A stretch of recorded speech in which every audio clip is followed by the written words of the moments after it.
예, 어리석도다 갈라디아 사람들아. 예, 갈라디아 사람들 보고 사도 바울이 어리석다라고 일갈을 하네요. 예, 왜 그러냐면 그들이 다시 사도 바울이 복음을 전해 가지고 오직 믿음으로 구원을 얻도록 만들어 놨는데, 그렇게 구원받은 사람들이 다시 율법 교사들의 말을 듣고 행위로 구원을 얻겠다라고 하기 때문에 그렇습니다. 어떻게 예수께서 십자가 못 박히신 것을 뻔히 알면서 율법주의자들의 그 거짓말에 속아 넘어갈 수가 있느냐, 이런 얘기입니다.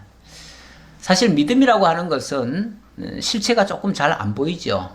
근데 율법이라고 하는 것은 눈에 뻔하잖아요. 어찌 보면 단순하고요, 직관적이잖아요. 왜냐하면 하라 하지 말라고 하니까 하라는 거 하고 하지 말라는 거 안 해야 되겠구나, 이렇게 단순하게 생각하잖아요. 예. 그리고 만약에 하라 그랬는데 안 하면은 뭔가 불안하고 찝찝하고 두려운 마음이 생기죠. 사실 이게 자유라고 하는 것을 제대로 깨닫지 못한 상태에서 어느 날 자유가 주어져 버리면은 굉장히 불안합니다. 자유를 받은 사람이 불안해요.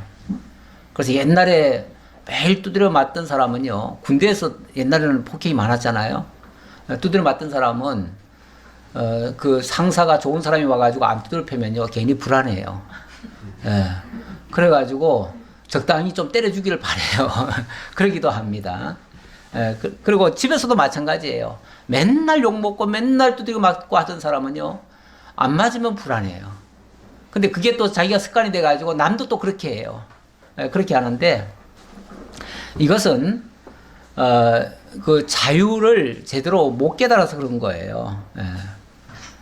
그런데 우리에게 그 자유를 주신 것이 누구냐?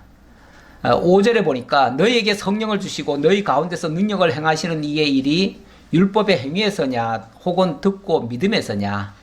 이게 율법에 의해서 되어진 일이냐 믿음으로 되어진 일이냐? 그런데 믿음이라고 하는 것은 듣고 믿음에서냐, 이렇게 얘기합니다. 믿음은 내가 그냥 가지는 믿음이 아니고 하나님의 그 복음을 제대로 깨달아 알아서 듣고 비로소 나오는 게 믿음입니다. 그러니까 믿음은 사실은 내 것이 아니고 성령이 주시는 거예요. 성령이 들려줘서 깨닫게 해서 그렇게 된 거 아니냐, 그 말이죠. 그러면서 6절로부터는 아브라함이 의롭게 된 것도 믿음으로 되어졌다라고 얘기를 합니다. 예. 예. 아브라함이 하나님을 믿음에 그것을 그에게 의로 정하셨다 함과 같으니라. 아브라함도 그 옛날에 구약 시대에 아브라함도 행위로 그가 의롭다 함을 받은 게 아니고 그가 믿음으로 의를 입은 거 아니냐, 그 말이죠. 그런즉 믿음으로 말미암은 자들은 아브라함의 자손인 줄 알지어다. 왜 하나님이 아브라함에게 믿음으로 조상이 되게 하셨느냐 하면 그 이후로 모든 믿는 자들이 그의 후손으로서 믿는 자들이 그와 같은 그 의롭게 됨을 잊게 하기 위해서 그랬다. 그래서 아브라함을 믿음의 조상이다, 이렇게 얘기를 하는 거예요. 이거는 나중에 이방인이라 할지라도 믿음으로 말미암아 복을 얻게 하려고 그렇게 한 것이다. 그러므로 믿음이 있는 아브라함과 함께 복을 받느니라. 이 믿음은 이게 뭐 무슨 이론적으로 믿는 게 아니고 분명한 증거와 그 신뢰를 통해서 믿게 되는 건데, 그 신뢰와 증거가 바로 아브라함 사건입니다. 자, 그리고 10절부터는 율법의 행위에 속했으면 다 행위에 속해서 의롭게 된다면은 모든 걸 다 행해야 되거든요. 다 행해야 되기 때문에 결국은 저주에 빠지게 된다. 왜냐하면 다 행해야 온전히 의롭게 될 텐데 우리가 어떻게 다 행합니까? 하다 보면은 덜 할 수도 있지요. 못 할 수도 있지요. 못 하는 거는 걸릴 거 아니에요. 10개를 지키다가 1개만 어긋나도 결국은 9개가 무효가 되잖아요. 그래서 결국은 행위를 의존하다가는 저주에 빠지고 만다, 그 말이죠. 그 얘기를 10절에 이렇게 얘기합니다. 무릇 율법 행위에 속한 자들은 저주 아래에 있나니 기록된 바 누구든지 율법책에 기록된 대로 모든 일을 항상 행하지 아니하는 자는 저주 아래에 있는 자라 하였습니다.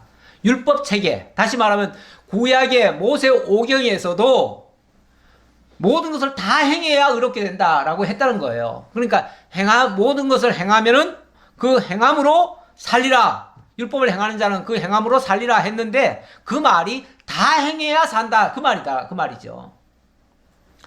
그러면서 또 하나님 앞에서 아무도 율법으로 말미암아 의롭게 되지 못할 것이 분명하니 이는 의인은 믿음으로 말미암아 살리라 하였습니다. 율법은 믿음에서 난 것이 아니니 율법을 행하는 자는 그 가운데서 살리라 하였느니라. 율법을 행하는 자는 그 가운데서 산다. 그 말이 율법을 다 지킴으로써 지키는 에 따라서 살게 된다. 그 소리잖아요. 결국은 그 중에 하나라도 못 지키면 그것 때문에 죽는 거잖아요. 그러니까 9개는 지켜가지고 살았는데 1개 때문에 죽었어요. 그러면 결과적으로는 산 거에 죽은 거예요. 9개에서는 분명히 살았는데 1개 지키다가 1개 못 지켜가지고 결국은 죽은 거 아니에요. 그러면 죽은 거죠. 그럼 결국은 그 사람은 저주받은 거죠. 그랬으니까 율법으로 만약에 의롭게 되려고 하면 다 지켜야 된다. 이게 조건이에요. 그런데 다 못 지킨다면 어차피 죽는 거다 그 말이죠. 그러니 저주 아니냐 그 말이죠. 자, 13절입니다. 그리스도의 속량은 믿음으로 성령의 약속받음을 증거하고 있습니다. 그리스도께서 우리를 위하여 저주를 받은 바 되사 율법의 저주에서 우리를 속량하셨으니 기록된 바 나무에 달린 자마다 저주 아래에 있는 자라 하였습니다. 근데 원래 나무에 달렸다는 것은 저주의 상징이거든요. 근데 예수님이 저주를 받았다는 거예요. 그런데 예수가 왜 저주를 받았죠? 자기가 죄인이어서요? 아니잖아요.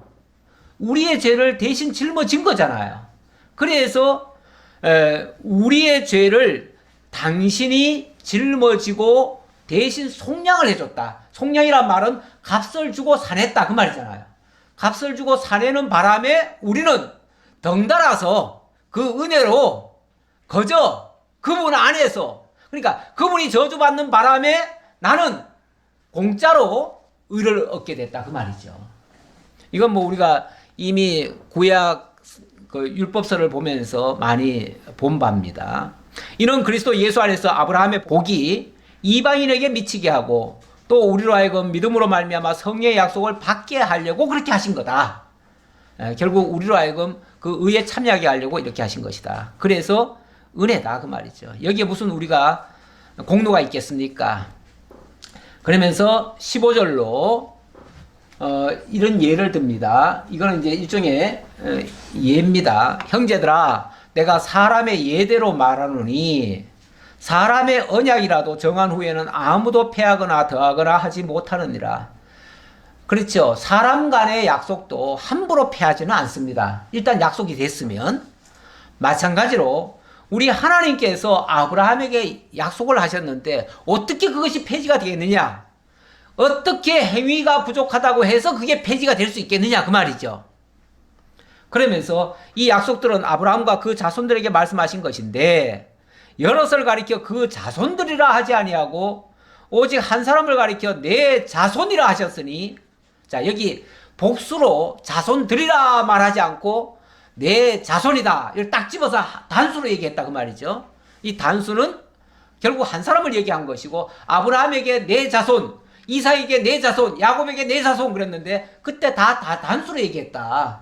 단수로 얘기한 거는 결국은 장차 너희의 모든 죄를 대신 짊어질 한 사람이 있다. 그걸 가리킨 것이었다 그 말이죠. 그러면서 그분이 바로 우리 주 예수 그리스도시다. 이것을 말하는 이유는 하나님께서 미리 정하신 언약을 430년 후에 생긴 율법이 폐기하지 못하고 그 약속을 헛되게 하지 못한다는 사실을 알려주려고 그런다 그 말이죠. 그래서 하나님의 약속이라고 하는 것이 크게 말하면은 조건적 언약, 무조건적 언약, 이 두 가지 언약이 있었습니다. 이 두 가지 언약이 있었는데 이거는 행위 언약이고 이게 율법입니다. 이게 율법이에요. 이 언약만 주신 게 아니고 무조건적으로 먼저 주신 게 있어요. 이것이 하나님의 은혜 언약입니다. 은혜 언약이고 아브라함에게 내 자손에게 생육 번성하고 땅을 정복하게 하고 다스리게 하겠다. 여기에 무슨 조건이 있었습니까? 아무 조건이 없었죠? 예. 그리고 처음에 하나님이 천지를 창조하고 아담에게 주신 언약도 이 언약이었습니다. 사실은 내가 지금 순서를 조건적을 먼저 썼는데 무조건적이 1번입니다. 먼저 주신 거예요. 얼마나 먼저 줬냐면 시간적으로 따지면은 아브라함에게 주신 이 무조건적 언약을 하신 다음에 430년 후에 이 조건적 언약을 하신 거예요. 그러니 예를 들어서 이 조건적 언약에 의해서 사람들이 율법을 거슬렸어요. 그래서 범죄했다고 쳐요. 그렇다고 할지라도 그런다고 해가지고 이 무조건적 언약이 해지될 수 있느냐 그 말이에요. 폐지될 수 있느냐. 이게 먼저 언약을 했는데 어떻게 나중 언약이 먼저 언약을 무효시킬 수 있느냐 그 말이죠. 그럴 수는 없다. 시간적으로도 그럴 수는 없다.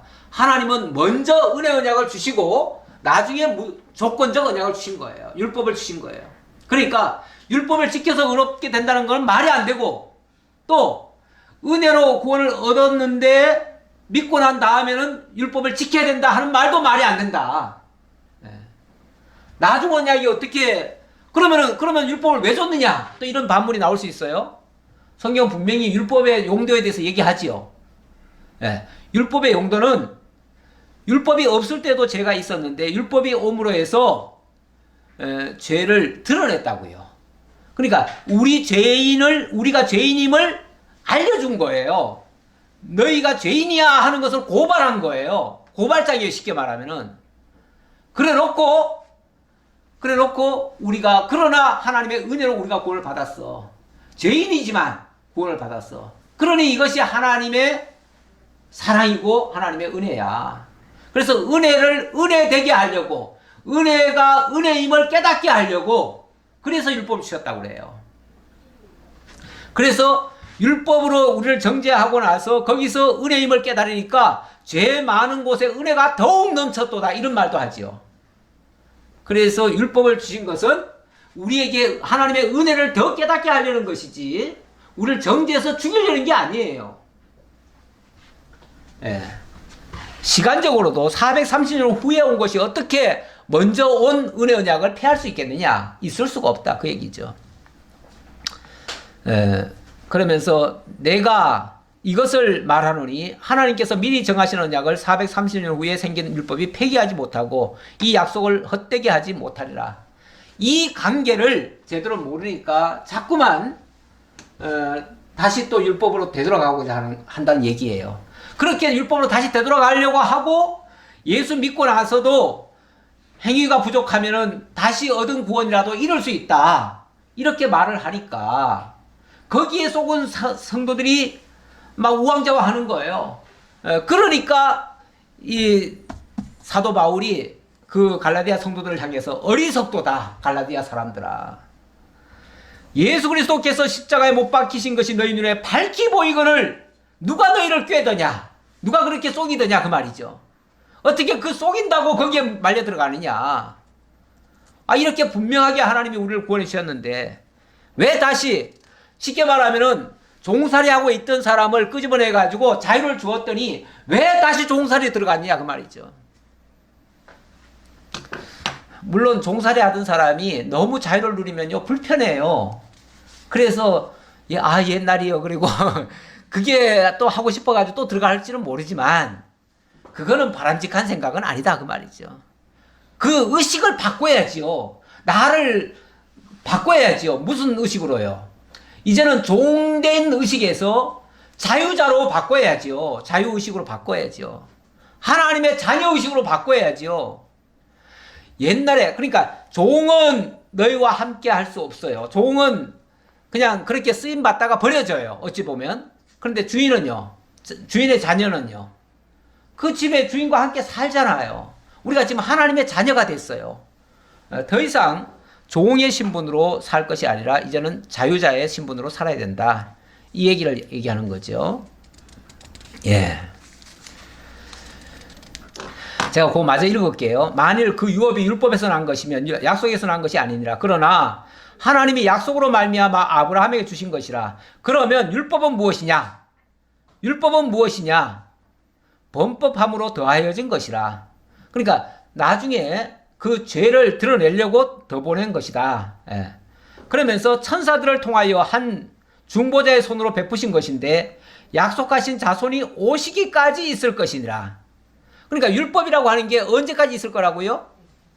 약속하신 자손이 오시기까지 그 효력을 발휘한다, 그 얘기예요. 그러면서 더 이상 그리스도 예수 안에 있는 자에게는 율법이 정죄하지 못해요.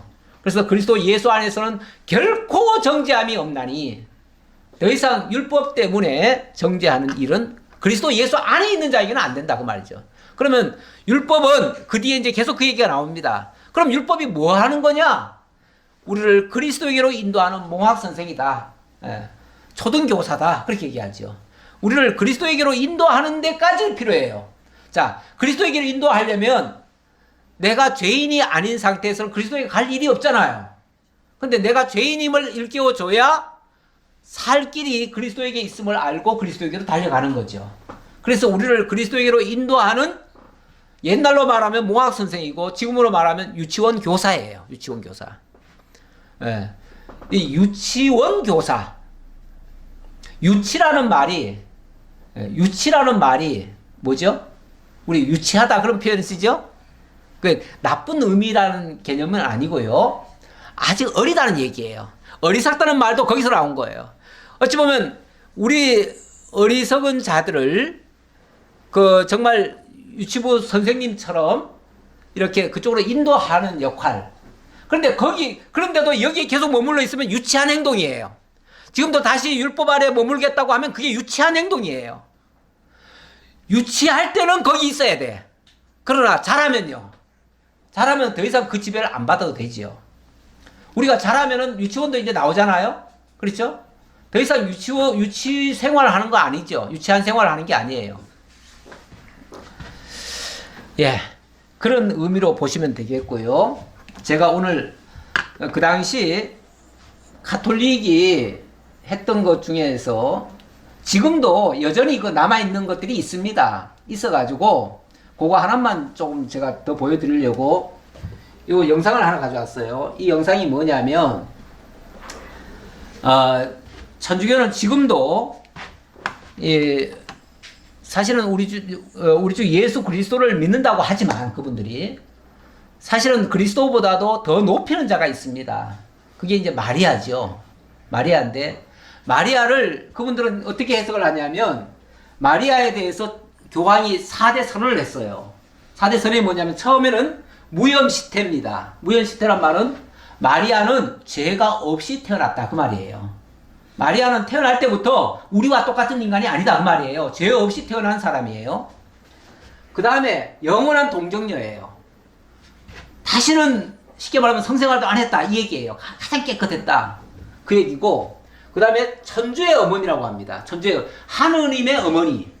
이거 가지고 자기네들끼리도 굉장히 토론이 많았어요. 그리스도의 어머니로 할 것이냐, 하느님의 어머니로 할 것이냐. 그거 가지고 논쟁을 하다가 결국은 하느님의 어머니다, 이렇게 확정을 했어요. 교황이 그렇게 선언을 했어요. 왜 그랬냐면 예수가 하느님 아니냐. 그러면은 그 하느님을 낳으신 분이니까 하느님의 어머니지. 그래가지고 하느님의 어머니로, 그래서 천주의 어머니, 이렇게 지금도 그렇게 얘기하고 있습니다. 이분이 이제 조금 이따 얘기할 때 보면 그 얘기가 다 나옵니다. 그래서 제가 이걸 보여드리려고 그러고요. 이 몽소승천이란 말은 돌아가실 때도 그냥 사람들처럼 이렇게 죽은 게 아니고 하늘로 승천했다는 거예요. 죽기 전에 승천을 했다는 거예요. 그래서 하나님 보좌 우편에 지금 있다는 거예요. 거기 계시다는 거예요. 거기서 우리를 위하여 지금도 강구하고 계시다는 거예요. 그래서 그분의 강구를 들어야 우리가 모든 소원이 다 이루어진다는 거예요. 그래서 우리가 그분한테 굳이 기도하는 이유는 그분이 어찌 보면 더 실권자라는 거예요. 예수님보다.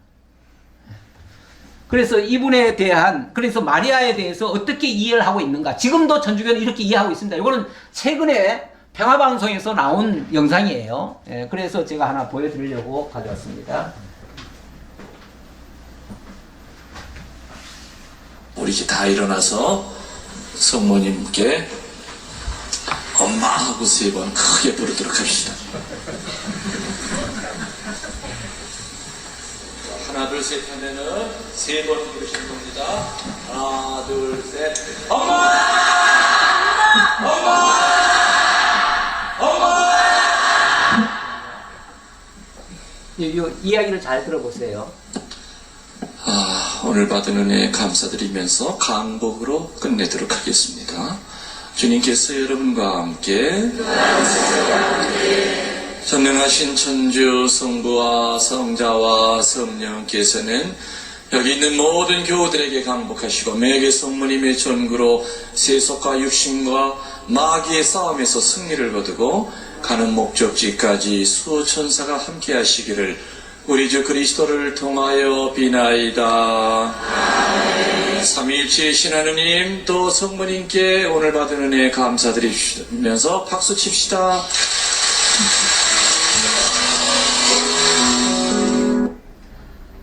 예, 여기 이제 성모 그 마리아님의 그 정구로 이렇게 얘기합니다. 정구. 예, 그분의 기도로 그 말이에요.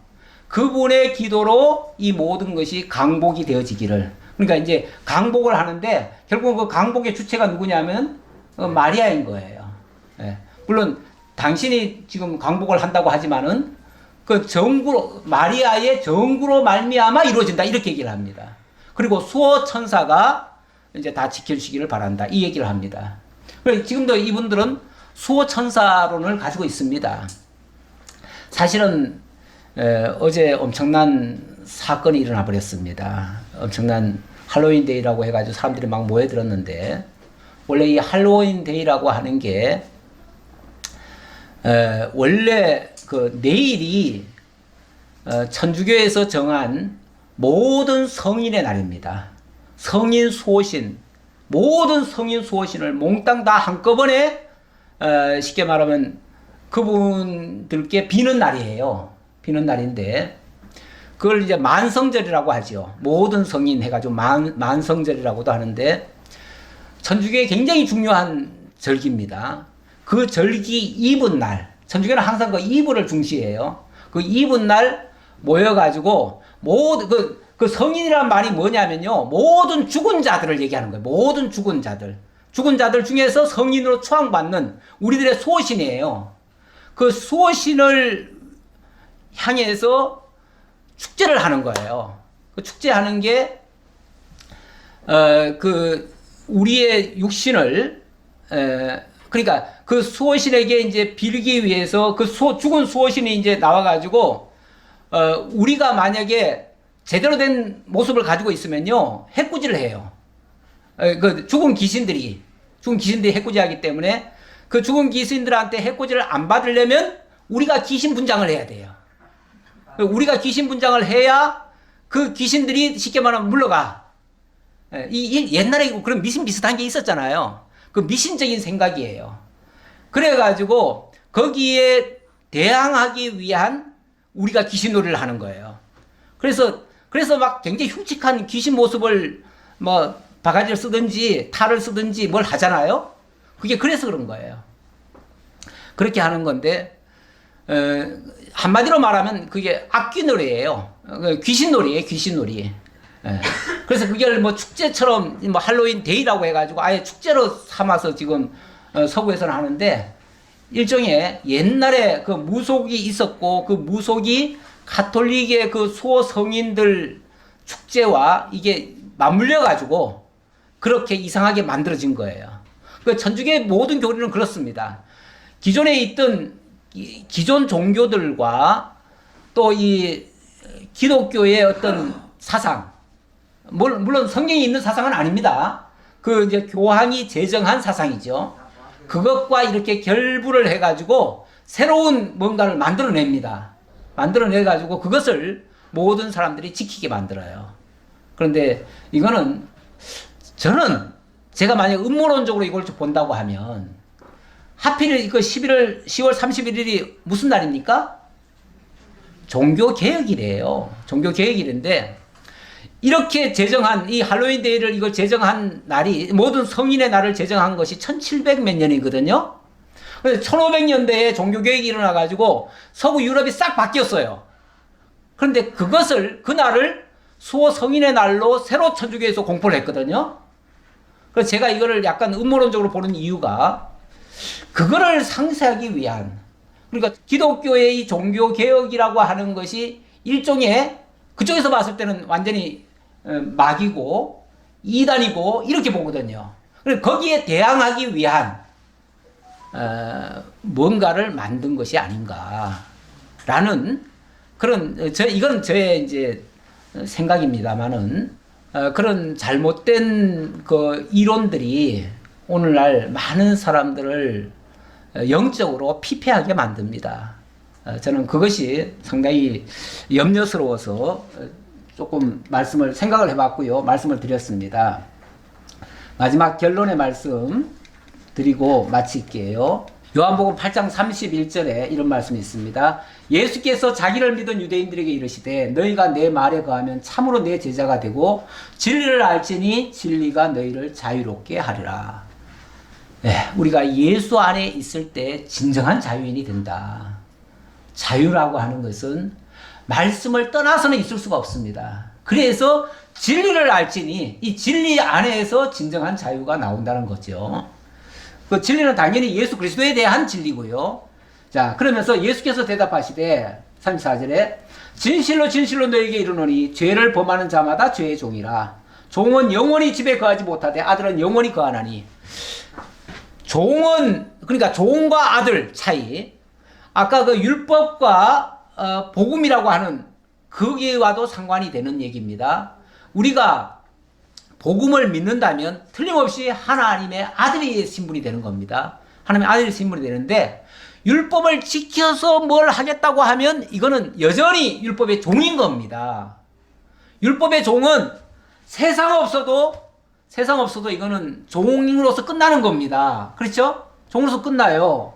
그래서 죄를 범하는 자마다 죄의 종이라고 그랬는데, 아니 율법이라고 하는 것이 613가지로 지금 나눠놨는데 그 중에 한 가지만 범해도 결국은 죄의 종 아닙니까? 율법의 종 아닙니까?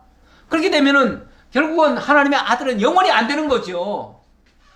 그래서 그러지 말고 율법은 어찌 보면 주님께 넘겨드리고 우리는 하나님의 아들로서 그 자유를 바르게 깨닫고 그 자유 안에서 누려야 되는 겁니다. 그러면서 이렇게 말합니다. 결론적으로 그러므로 아들이 너희를 자유롭게 하면 너희가 참으로 자유로우리라. 그 자유라고 하는 게 내가 자유를 누린다는 게 아니라 하나님의 아들이 우리를 자유롭게 하면 그거는 그 아들을 믿는 자에게는 그 말이거든요. 그 아들을 믿는 자, 여기 예수께서 자기를 믿은 유대인들에게 이 말을 하잖아요. 자기를 믿은 유대인들에게. 자기를 믿은 자는 아들이 자기를 믿는 그들에게 자유롭게 한다 그 말이에요. 자유롭게 하면 자유로워지리라. 예수님이 자유롭게 안 하면 우리는 자유롭게 되지 않습니다. 자유롭게 안 돼요. 그런데 예수님이 자유롭게 하시면 우리는 자유인이 되는 겁니다. 진정한 자유를 원하신다면 예수 믿으셔야 됩니다. 예수를 떠나서는 참된 자유에 이르지 못합니다. 기도하겠습니다. 아버지 하나님 감사합니다. 오늘 종교개혁주의를 통해서 참으로 진정한 자유가 무엇인지, 또 우리 주님께서 왜 루터를 세워서 이렇게 종교개혁을 하게 하셨는지, 오늘날 우리가 그로 말미암아 개혁교회의 성도가 되고 하나님의 자녀가 되고 그리스도의 의로 덧입고 하나님 나라의 백성이 되었다는 이 사실 너무나 감사합니다. 그 은혜 속에서 저희들 더욱더 강건히 살아갈 수 있도록 인도하시고 이 참된 자유를 아직까지 죄와 사망 가운데 있는 자들에게도 널리 증거하는 입술들 되도록 함께 해 주옵소서. 감사드렸고 예수님 이름으로 기도하옵나이다. 아멘.